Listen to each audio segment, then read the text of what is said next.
Velina me ke aloha. I'm Kumu coming to you from Kahalehuaka on the island of Molokai. Our Mana'o Monday, ʻōlelo noʻeau, is Mōhala I ka wai ka maka o nā pua, which means unfolded by the water are the faces of the flowers. Literally, this means that flowers cannot blossom without being nurtured or nourished by water. Poetically, this saying rather refers to children, the other meaning of pua. Pua means child as well, not just flower.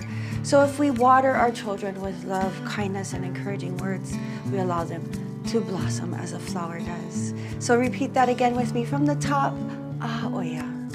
Mōhala I ka wai, ka maka o nā pua. A'oia maikai.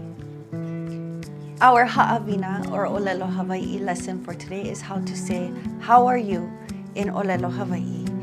E ho'opili mai, repeat after me. Pehea ʻoe.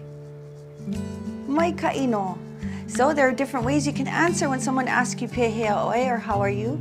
Either you can answer maikai, which means good. If you're feeling really good, it's maikai loa or maikai no. So let's try that together. Maikai loa a'oia. Maikai loa. Maikai loa. All right. And another way that you can answer is, if you're feeling kind of sleepy or tired, you would say ma luhi luhi. So can you do that with me? A'oia. Ma luhi luhi. Maikai no. And the last way would be if you're feeling a little under the weather, it would be o mai mai. Let's do it together. A'oia. O mai mai. Maikai no.